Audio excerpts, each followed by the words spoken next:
al presidente de la Nación y a uno de los funcionarios más importantes del gobierno de Donald Trump, nada más y nada menos que el secretario de Tesoro de los Estados Unidos.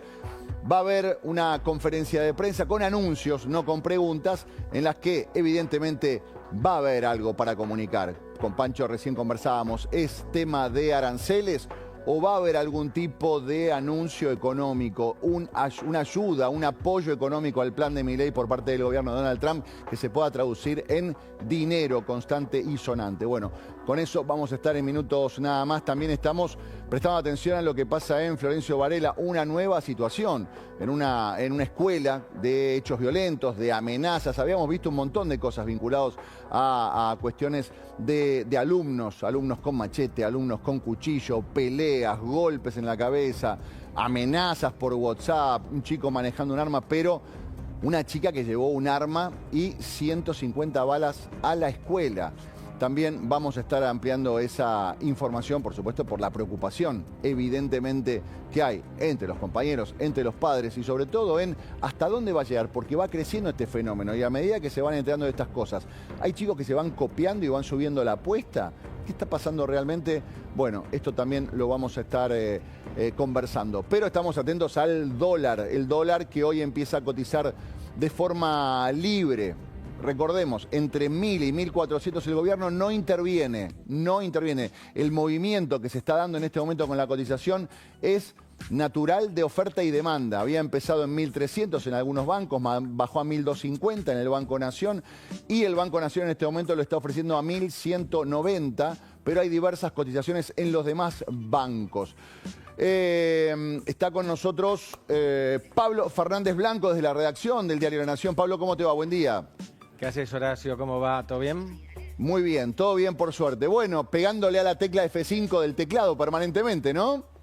Sí, pero ya estamos acostumbrados a esta altura en la Argentina de que pasen estas cosas. Te reitero la información, si querés, para toda la gente que se está sumando, y hay enorme expectativa con respecto a qué va a pasar hoy con el precio del dólar. Arrancó por la mañana las primeras operaciones en torno de los 1.250 pesos, es decir, vos tenías que poner 1.250 pesos en el Banco Nación para llevarte un dólar. Rápidamente tendió a acomodarse en la línea de los 1.190 pesos, que representan, Horacio, un incremento, es decir, un salto cambiario siempre en lo que es la compra oficial de dólares de apenitas más del 8% con respecto al cierre del viernes. Esto es el mercado oficial sin cepo, sí, repito, el dólar se encareció a esta hora de la mañana un 8% con respecto al viernes, pero tenés la libertad de comprar todo lo que quieras si sos una persona física. Gran aclaración, ¿este es el número final del dólar? No, la verdad es que no, porque arrancó bastante alto, es lo que se tiende a llamar overshooting, ¿viste? Cuando vos pateás la pelota se te va lejos en el tiro libre y después corregís, algo así pasa con el mercado cambiario. Y ahora bajó, con lo cual nadie puede asegurar de que este sea el precio con el que se va a terminar la jornada. Pablo, ¿todos los bancos se están vendiendo o algunos no? Porque tenía algún mensaje de algunos que decían, pronto vas a poder operar, pero estamos readecuando el sistema, no sé. ¿Cómo andás, Pancho? ¿Qué decís? Bueno, es una gran pregunta. Todos los bancos están vendiendo, no sin problemas en la operatoria online, derivadas, y esto me parece que es importantísimo aclararlo después de algunos rumores del fin de semana. Los problemas que están teniendo los bancos no es por una cuestión cambiaria o regulatoria, sino por una cuestión de sistemas y de adaptación. Esto no es algo tan sencillo, la gente piensa que es algo sencillo, pero no es tan fácil cambiar de un día para el otro la operatoria del home banking y hay cositas que van quedando en el camino. Los bancos están trabajando para que se pueda operar libremente. En mi caso particular, hoy hice con mi banco el intento de comprar un dólar, lo compré, ese dólar, y de repente otra persona, otros compañeros que tienen el mismo banco intentaron comprarlo y no pudieron. Posiblemente puedan hacerlo en algunos minutos o a lo largo del día. Claro, porque recordemos que era una operación que no estaba habilitada en el home banking. Vos podías comprar MEP, pero no podías comprar esta operación a esta cotización. Y esto que vos planteabas, ¿no? El 1.190 para aquella persona que estuvo operando con el MEP la semana pasada, se está ahorrando casi 120, 150 mangos. Claro, hice la cuenta. Ahora una pequeñísima aclaración de formación periodística, si querés. técnicamente había gente que podía hacer esta operación la semana pasada. Lo que pasa es que era tan poquita que no importaba. ¿Te acordás del cupo de $200? Ah, claro, sí. Pero no era libre la compra total de dólares. Permiso, perdón por la desprolijidad, como diría Luis Majul, me voy a estirar un poquitito porque, acá tengo la agenda, hice la cuenta. Si vos, porque me parece también importante remarcar esto, si vos fuiste a cambiar 100 millones de pesos la semana pasada, 100 millones de pesos, para comprar una propiedad que rondaba los $70.000, ¿sí? ¿Me siguen? Sí. 100 millones de pesos para comprar una propiedad que rondaba los $70.000. Bueno, con esos 100 millones de pesos compraste aproximadamente $72.992, ¿sí? Si a vos en La Plata, por ejemplo, para un crédito hipotecario, te la dan hoy, y te das vuelta y vas a comprar por la ventanilla, te dan $83.333, con lo cual prácticamente estuviste ganando $10.000 por el solo hecho de caer bien en el calendario, si te tocó hacer la operación el viernes u hoy. Claro, claro. Pablo, sí, eran muy pocos los que accedían al dólar oficial. Claro, o sea, la gran mayoría del consumo... La gran mayoría de empleados nadie. públicos, porque claro, entre la restricción estaban las empresas que habían recibido asistencia en la pandemia. La verdad que era muy reducido ese universo. Claro, pero el ahorrista estaba obligado a ir a buscar al MEP o al Blue. Sí, o sea, sí, está sí. consiguiendo el dólar mucho más barato de lo que lo consiguió la semana pasada. Pablo, Sí, si consideramos el comercio exterior, o sea, obviamente todo esto va cambiando y el que hay que tomar es el dólar mayorista, ¿no? Sí. Pero de una devaluación hasta ahora, porque va cambiando, ¿de cuánto estaríamos hablando? ¿Menos del 10? Sí, claro que sí. En realidad, técnicamente, la devaluación es un poco menor, pero el salto del tipo de cambio es lo que se te encarece. Eso dijiste el dólar 8, ¿no? Sí. Con respecto al peso, hasta que yo salí al aire era de aproximadamente, entré al aire era del 8,3%. Es un salto cambiario.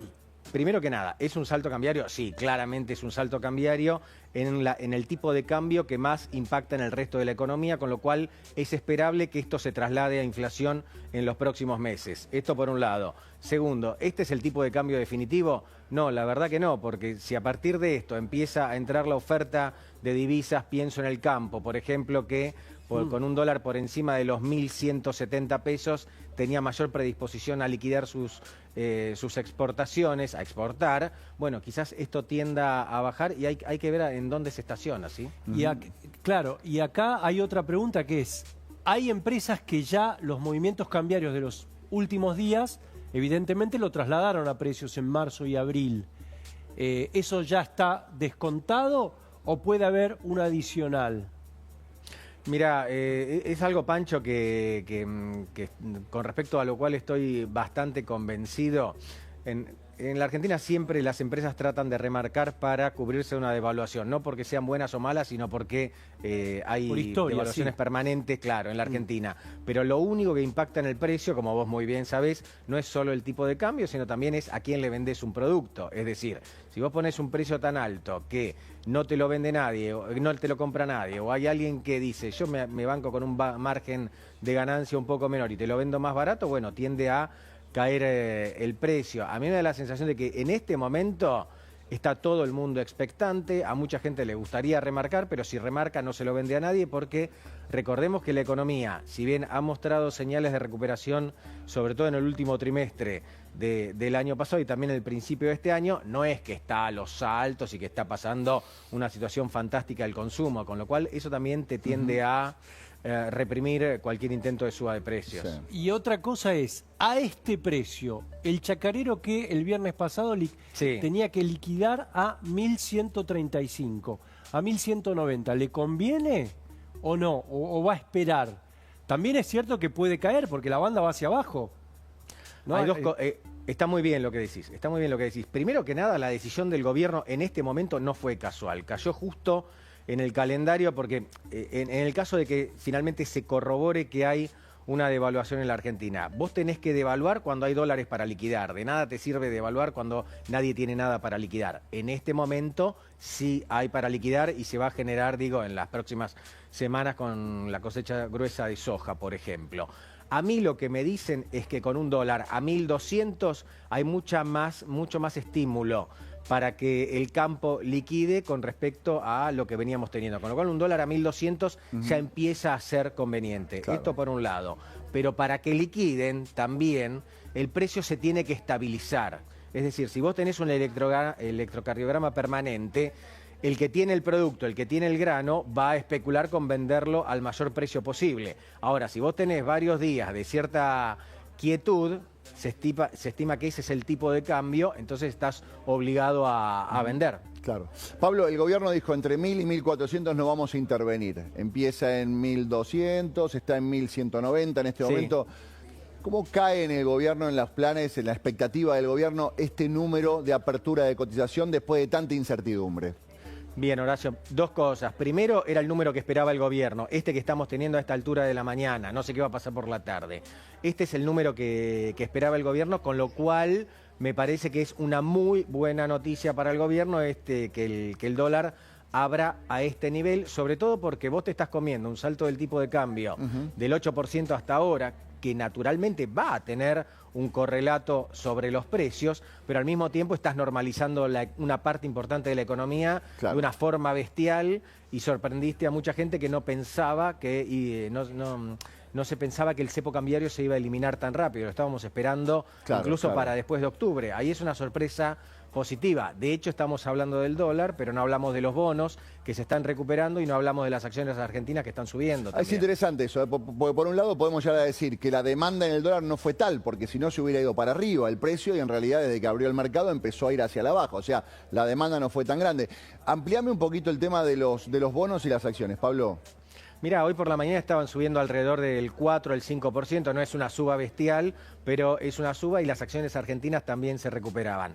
Quiero hacer acá una gran aclaración, ¿viste? Porque a veces los argentinos tenemos cierto ombliguismo, nos miramos el ombligo y pensamos que somos un país aislado del mundo. Mientras en la Argentina hay acuerdo con el Fondo Monetario y se libera el cepo cambiario, el mundo es un polvorín y nadie sabe qué va a hacer Trump hoy y cómo se va a pelear con China. Y eso te termina impactando en el precio de cualquier herramienta financiera más que la política interna de cada país. Con lo cual, si hoy se desploman las acciones, yo no sé si es por culpa de Milei, de Caputo o por culpa de Trump o de China. En este momento la señal es positiva, la recepción del mercado ha sido positiva y yo no descarto que sea aún más positiva en las próximas horas. Claro. Pablo, es interesante lo que planteas porque durante las últimas semanas de volatilidad se hablaba de caen las acciones argentinas, pero estaban cayendo las acciones prácticamente de todo el planeta. Se recuperaron las acciones argentinas, pero se estaban recuperando las acciones de todo el planeta. Más o menos, ¿qué está pasando en el mercado mundial? Más allá de esto puntual que nosotros tenemos en este momento. ¿También están en verde todas las acciones, todos los mercados? ¿O los mercados siguen con cierta incertidumbre y acá se bajó un poco el grado de incertidumbre?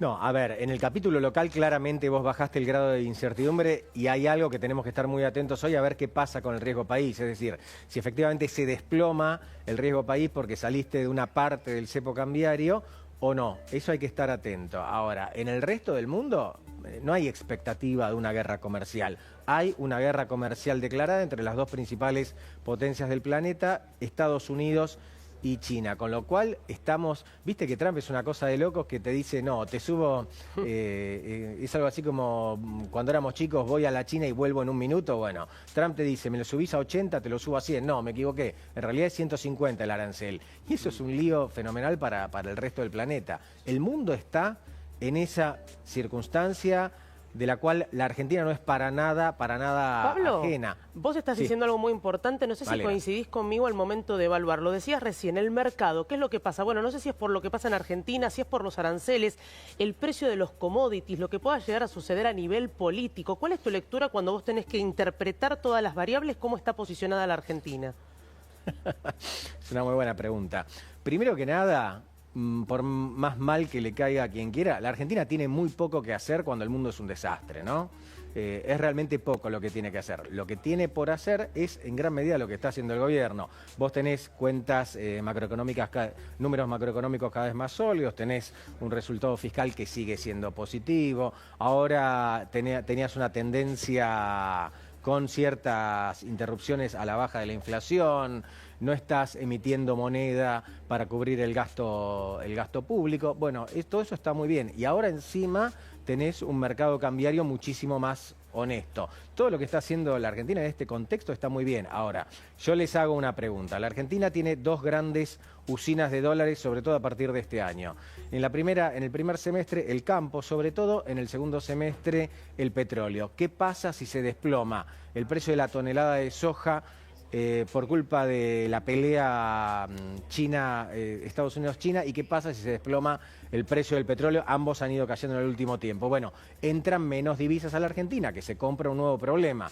La verdad que así lo estoy viendo. Perdón que lo explique tan esquemáticamente, pero no me parece que es bastante sencillo de entender. Después tiene distintas complejidades, pero en el trazo grueso es esto. Lo que hay que decir a esta hora, recordemos que el mercado americano abre en 15 minutos, pero en el pre-market los bonos realmente están subiendo y fuerte, ¿eh? Hay subas de hasta el 7% y las acciones argentinas en Nueva York también, te diría, subas de 2 dígitos.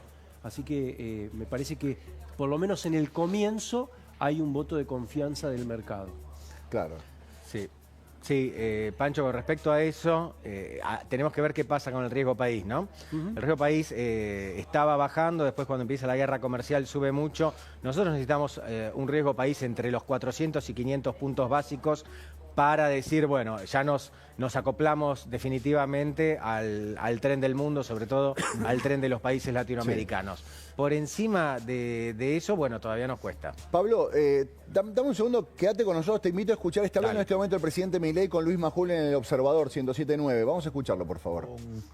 Con Toto, y la nota se la di al querido Horacio Cabac. El tipo de cambio estaba en 1.500, decían que se iba a 2.000, y nosotros, ¿qué dijimos? Que el tipo de cambio iba a converger por arriba, algo que nunca lo habían visto nunca en la historia argentina. ¿Y qué pasó? Convergió desde arriba. Después, porque esto es lo que hay que también explicar, digo, alguien puede decir, bueno, pero la volatilidad que vimos. Bueno, la volatilidad que vimos es fruto de esa estupidez que se mandó Martín Guzmán con la ley siniestra esta de pasar los acuerdos del fondo por el Congreso. Y voy a explicar por qué. Nosotros ya teníamos cerrado el esquema cambiario, el programa económico. Nosotros, digamos, ya lo teníamos cerrado, digamos, fuimos cumpliendo todas las etapas para llegar a un acuerdo con el staff, digamos, que es lo que se llama el Staff Level Agreement. Y la discusión estaba en el monto nada más. Cuando nosotros... Perdón, ¿en el monto total o el monto inicial? En las dos, o sea, el monto total y cómo se iban a distribuir. ¿Sí? Digamos, eso era lo que faltaba definir. Se definió mucho más rápido el monto total. Hola, Luis, ¿estás ahí? Sí, estoy escuchando, estoy escuchando con atención. Perdón, porque se había hecho como un vacío. Y eso para lo que te dicen que interrumpís. No, estoy escuchando con atención. No, en un día tan importante trato de escuchar y de preguntar lo mínimo indispensable. Lo necesario. Entonces, ¿qué es lo que pasa? Nosotros, el 1 de marzo, anunciamos que vamos a enviar al Congreso el acuerdo. Digamos, un proyecto para el acuerdo. Ahora, ¿qué es lo que pasa? Cuando nosotros hacemos eso, ¿qué pasa? Nosotros estábamos todavía en el medio de la negociación, nosotros estábamos obligados a estar callados, o sea, nosotros estábamos absolutamente herméticos. Entonces, ¿qué es lo que pasaba? Si nosotros hablábamos o liberábamos información, porque muchos periodistas decían, no, bueno, ¿qué les pasa? Se están escondidos. No estábamos escondidos, estábamos en el medio de una negociación y teníamos que estar herméticos. Por eso a veces las críticas del periodismo y de los economistas son, digamos, algunos por ignorancia, pero muchos por mala intención. Pero quiero hacer un punto sobre esto. Entonces nosotros desde el 1 de marzo teníamos que tener un hermetismo total y desde los cucarachos empezaron a decir que no íbamos a tener ningún acuerdo, que con suerte conseguíamos 3.500 millones de dólares, que nos exigían poner una banda entre 2.500 y 3.000 pesos, ¿sí? O, digamos, economistas mentirosos como Hernán Lacunza, que fue a una reunión, ¿sí? Y le dice al presidente de una institución que él tenía información confidencial del fondo, que, digamos, nos pedían, digamos, llevar el tipo de cambio a la estratosfera, y que cuando eso se filtró, nosotros ya teníamos el dato porque este presidente de la institución llamó a MECOM para contar las barbaridades que estaba diciendo Hernán Lacunza, ¿sí? Y luego de ello, Lacunza llama al MECOM diciendo que él nos apoyaba y que no había dicho eso, y ya teníamos la información. O sea, para que vean, digamos, la calidad humana de la gente que anda acá. O el mismísimo Melconian, digamos, que decía que ni Copperfield podía sacar, ¿sí? El programa que nosotros proponíamos, y le cae justo el anuncio del fondo del Staff Level Agreement, y frente al evento en que queda en evidencia como incompetente, mentiroso y mala persona, ¿sí? Aparece a decir, bueno, pero el board no se lo va a aprobar. Es decir, lo que quiero que sepan, es decir, la cantidad de inestabilidad que intentaron generar tantos, digamos, los cucarachos, de los cuales no me sorprende nada, y lo que han hecho econochantas como Lacunza, como Melconian, como Luis Seco, como Marina Dalpifieto, ¿sí? Digamos, o sea, o Martín Rapet y toda esa horda de mentirosos que, digamos, dicen, ay, no, al final te voy a flotar, que me disculpen, porque todos ponían el tipo de cambio en 2.700. Ahora, es decir, que alguien les haga track record. Ahora, presidente, en ese planteo, en esa presentación que usted hace, que dice que esta vez va a ser distinta o distinto, también está el tema que importa en la Argentina y que son las expectativas. Si hoy el dólar se iba o terminaba en 1.400, esas iban a ser expectativas negativas también, y eso nadie lo puede negar. A ver, Luis, nosotros nos focalizamos en los fundamentals. A ver, la cantidad de pesos que hay en la economía, los de verdad, los verdaderamente emitidos, es la base monetaria. Porque viste que hay economistas que dicen, no, el M2, el M3, eso es producto del multiplicador bancario. Si querés te lo explico cómo funciona. Por favor. Suponete que el Banco Central puede emitir por 3 fuentes, se llama, digamos. Podés emitir para financiar el fisco, que se llama fiscal, o sea, emisión fiscal. Podés tener emisión por sector externo, que es cuando compras dólares, o emisión por sector financiero, que es cuando das redescuentos, por ejemplo. Son motivos por los cuales la base monetaria crece, ¿sí? Ese dinero, básicamente, lo recibe la gente. La gente se guarda una parte y otra parte la pone en el banco. El banco, una parte la guarda en encaje y el resto la presta.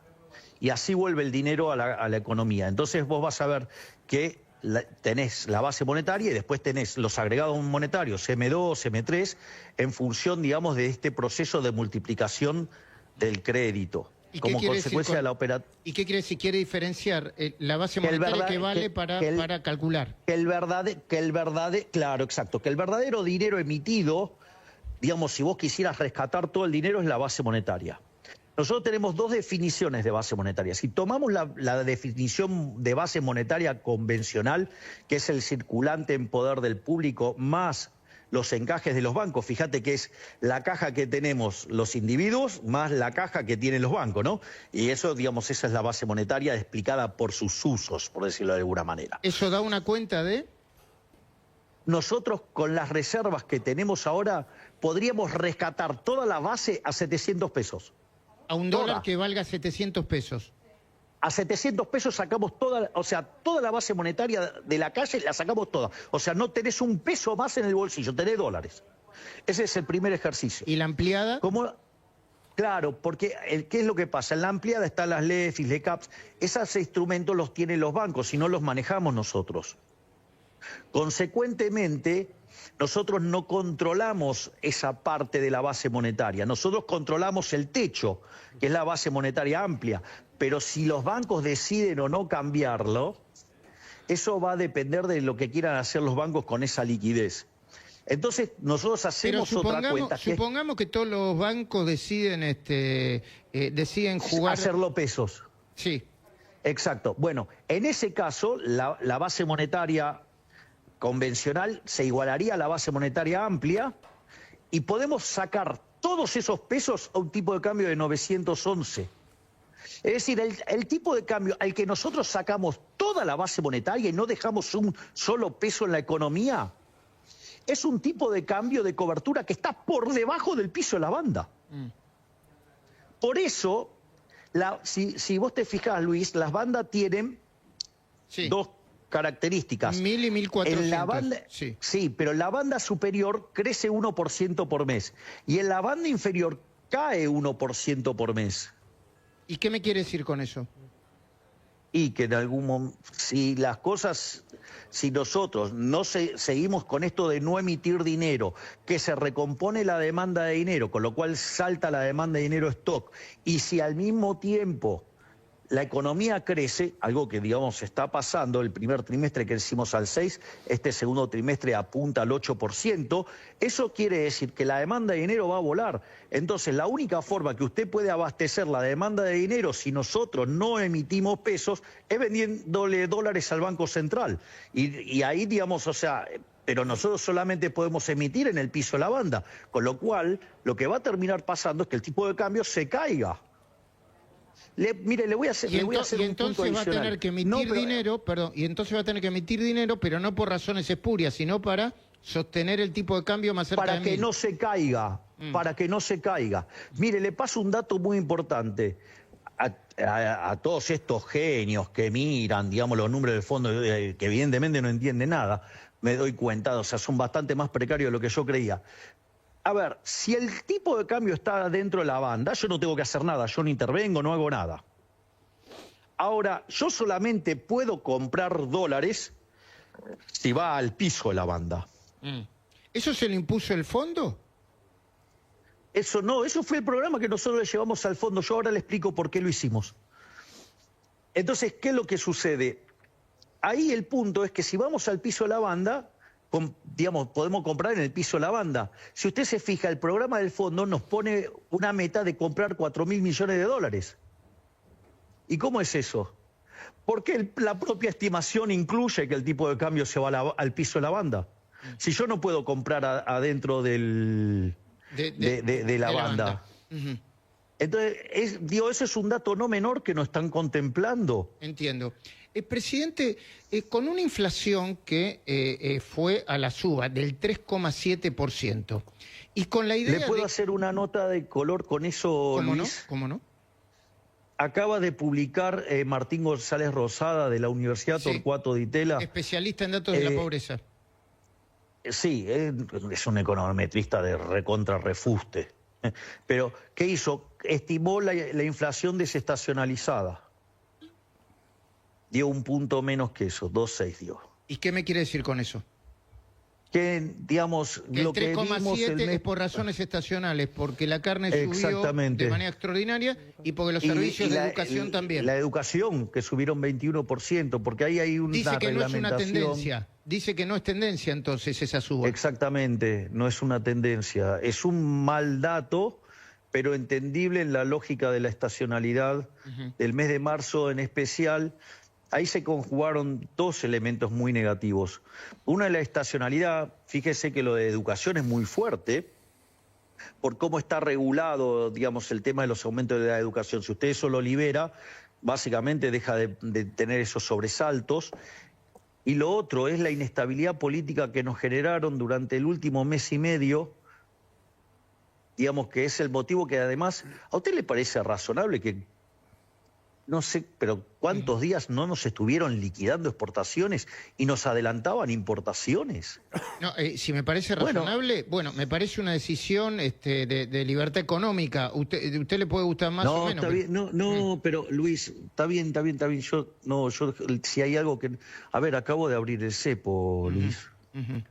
O sea, si hay alguien, digamos, o sea... Usted lo que me quiere decir es que ha defendido la libertad y defiende la libertad soy yo. El que considera que el cepo es una aberración inmoral soy yo. Usted lo que me quiere decir es que es inmoral que la volatilidad política haya generado...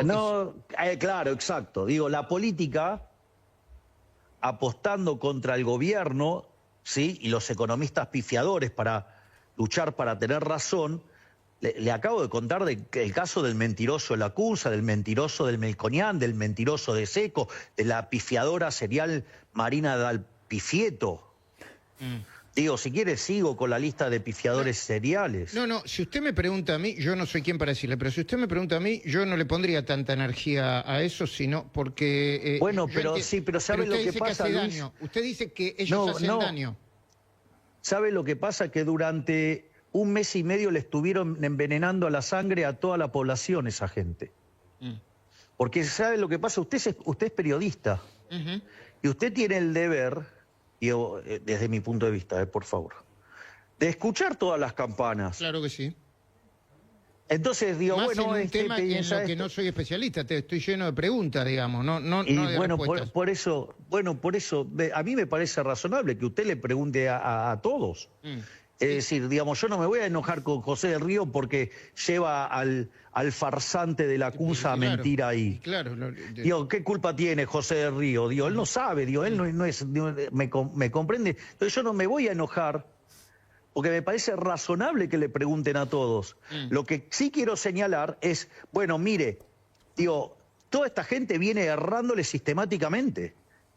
Entonces, ¿usted qué quiere? Que por lo menos pidan disculpas. Eso es lo que quieren, no sé. Supongo. Y sí, deberían estar haciendo una gran lista de reconocer sus errores y pedir disculpas, claramente. Ahora, presidente, yo le pregunto, ¿qué pasa Digo, porque le envenenaron la sangre a la gente, Yo le pregunto... Digo, dentro de esa lista incluso entra el señor Domingo Felipe Cavallo. Pero eso, presidente, pero antes, quizás no sea el día, pero igual se lo pregunto. Antes, Domingo Felipe Cavallo era su ídolo y ahora no. ¿Qué pasó en el medio? Pero... nada, le erró y en lugar de tratar de corregir el modelo, se dedicó a hacer daño para que, digamos, se cumpla lo que él predijo y que nunca se cumplió. ¿Usted no tenía el espacio para discutir como economista mano a mano con él? Sí, pero se equivocó una vez, pidió disculpas, se equivocó 2, pidió disculpas.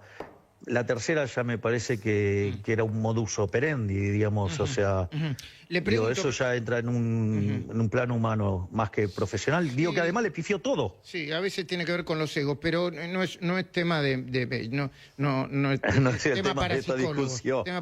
Ahora, presidente, ¿qué pasa si, aún con el dólar, como arrancó hoy, que yo entiendo que para el mercado y para los que analizan el mercado, este arranque debe ser, entiendo, no lo sé, que debe ser una buena noticia, depende cómo lo miren. ¿Qué pasa si, aún así, impacta en la inflación? Si los movimientos del dólar se van a precios, ¿qué pasa? A ver, ahí hay que hacer una tarea de docencia muy fuerte. Si usted, no sé si ha visto mis tweets del fin de semana... Sí. El jugador, digamos, de billar. Claro, hice un tuit que se llama un espejismo empírico. Y más brillante fue el tuit de Sturzenegger. Hola, Luis, ¿estás ahí? Estoy escuchando y leí el tuit suyo y el de Sturzenegger también. Bueno, el de Sturzenegger es además millones de veces más brillantes. Yo le hago una pregunta. Si sube el precio de la papa, ¿usted cree que, digamos, eso va a derramar en inflación en toda la economía? A mí, yo, que soy un ignorante, me parece que sí. ¿El precio de la papa? Bueno, es uno de los precios de... Y el dólar es un precio más. Mire, yo, si usted me permite, ahora voy a tener que ser un poco técnico. Sí. Perdón, es un precio más, pero contiene expectativas. Si uno ve en la planilla... Bueno, pero ahora por eso yo hablo del espejismo empírico. ¿Sabe por qué? Porque durante 90 años los argentinos acertaron usando ese modelo. Y claro. Yo digo, yo no desconozco eso.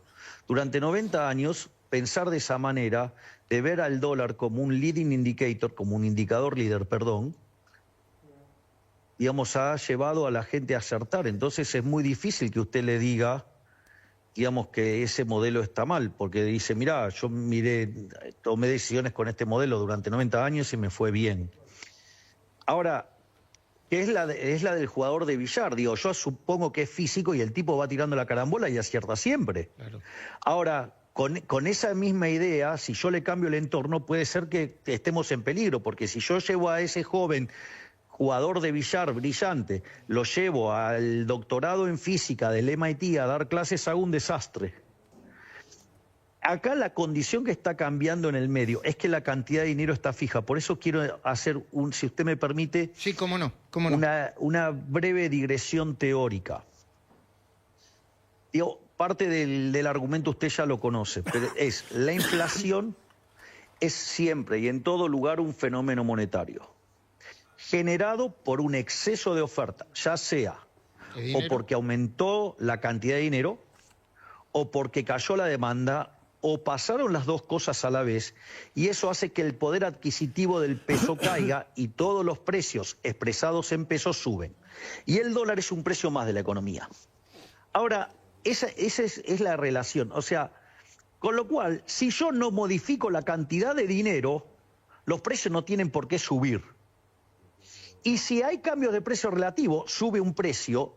Y baja otro. Como yo voy a tener que gastar más plata para demandar ese bien, va a tener que bajar la demanda de otro y va a bajar otro precio, y entonces los precios no varían en la economía. No varían porque no cambió la cantidad de dinero. Usted lo que dice es que si yo tengo en el bolsillo 100 pesos o 100 dólares, no voy a tener más que 100 dólares, y en todo caso, si aumenta el precio de, no sé, de la... Suponga que usted tiene X pesos y le suben los dólares, digo, usted ahora quiere seguir manteniendo dólares, no, los otros precios van a tener que caer. Bueno, pero se lo pongo así, ¿y por qué dicen que durante este fin de semana algunos proveedores le llevaban, por ejemplo, algunos gastronómicos, una lista que incluía desde un 10 hasta un 20% de aumento? ¿Eso qué es? ¿Expectativa? Bueno, y no está en ningún manual sí, pero ahora yo le explico.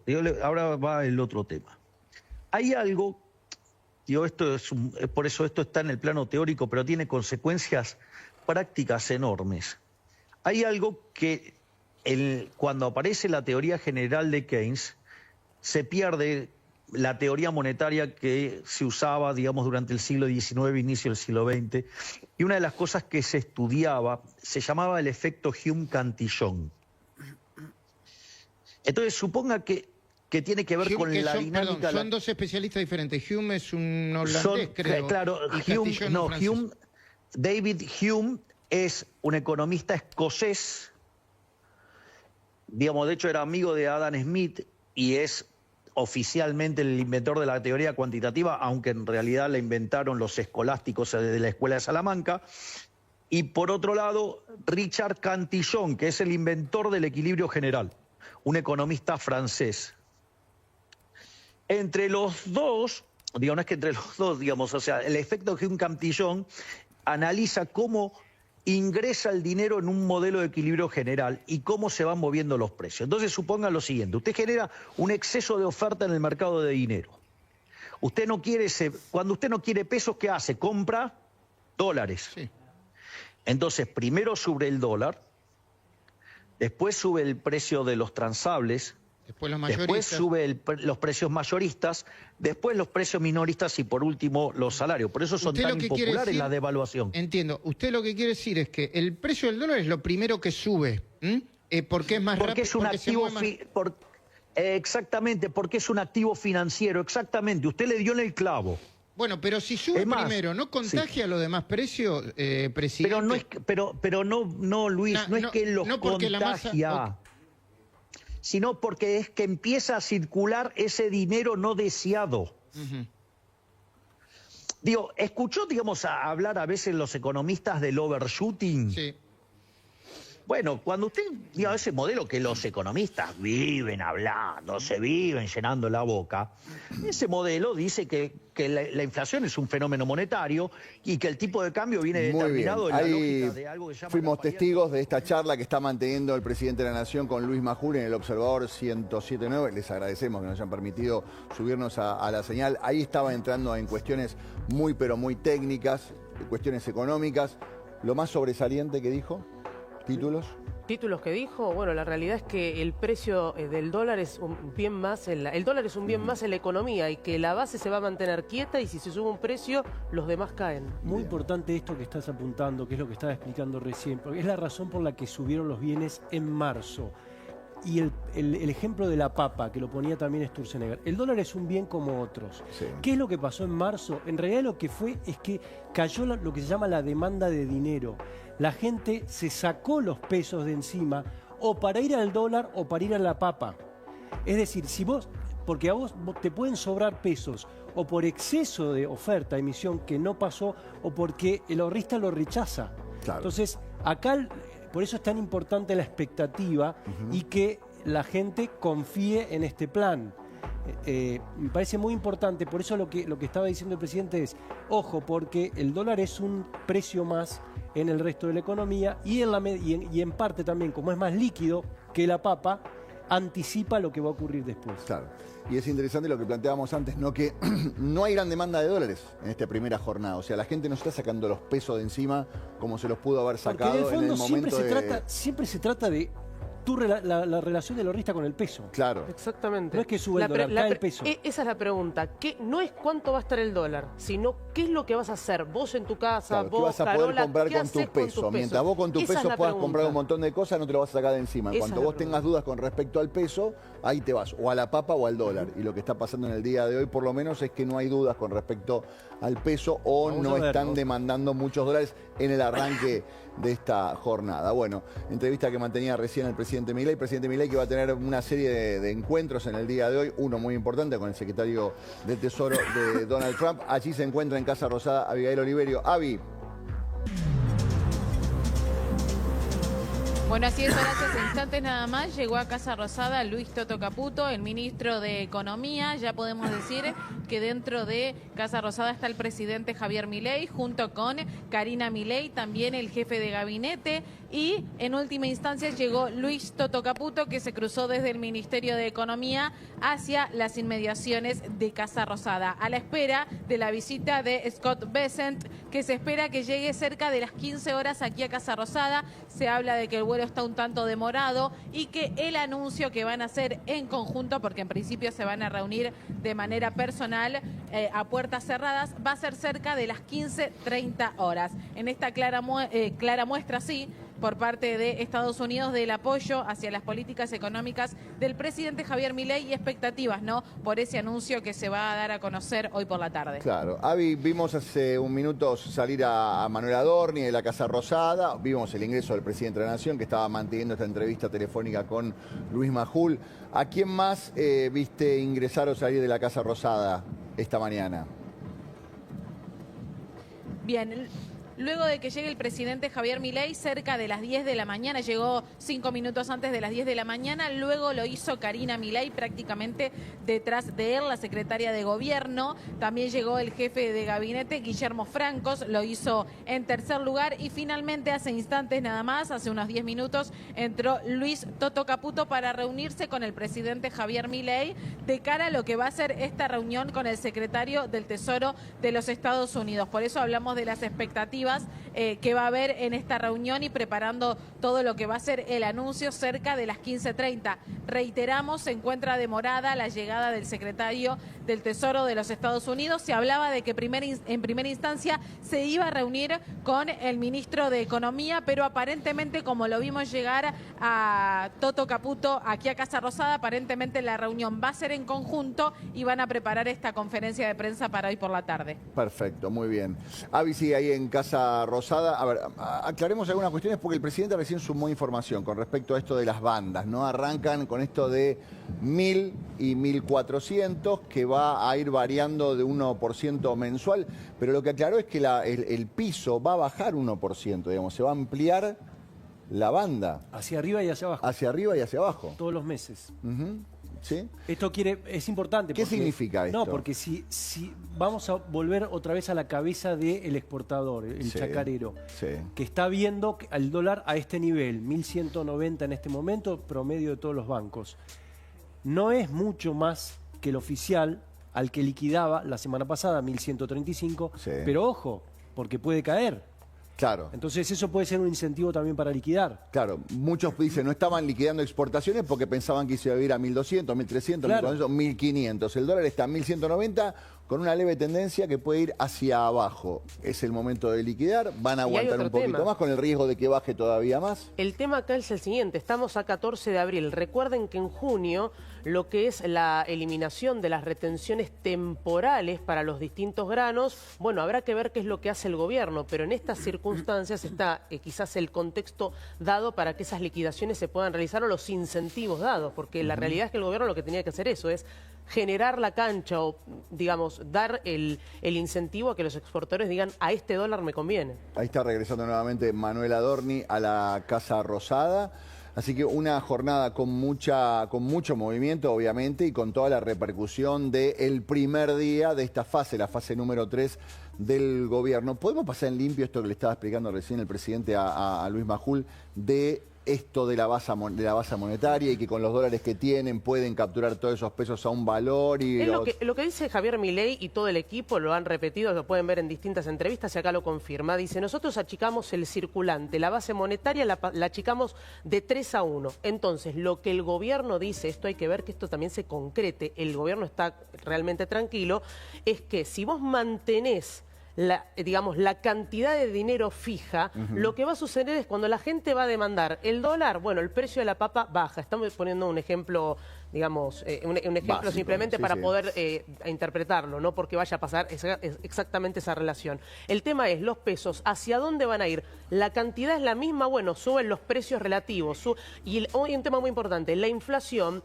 Él lo decía, si sube el precio de la papa, ¿es inflación? No, porque vos lo que vas a ver con la inflación es el aumento generalizado de los precios. Ahí podés entender el fenómeno de la inflación. Lo ven en el INDEC cada vez que sale el dato, todos los rubros crecen, hay un promedio y tenés un aumento generalizado. Claro. Cuando vos mantenés la cantidad de dinero disponible que puede ir eventualmente hacia el dólar, si te sube un bien, eso implica que va a haber seguramente, como está la misma cantidad de dinero, vos vas a convalidar ese precio, pero en otro lado no vas a convalidar. Entonces va a haber un equiparable, una baja. Por eso la inflación se define como el aumento generalizado de los precios o la caída generalizada del peso. Claro, y lo que decían es que en los últimos 10 años, marzo siempre es un mes crítico. Siempre la inflación del mes de marzo es al alza. Bueno, lo importante, no importa cuándo, tenés que cambiar todo tu 0 kilómetro. En Auto France tenés la mejor financiación para acceder a tu 0 kilómetro. Puedes llevarte un 208 línea nueva o una 2008, que es una verdadera nave espacial.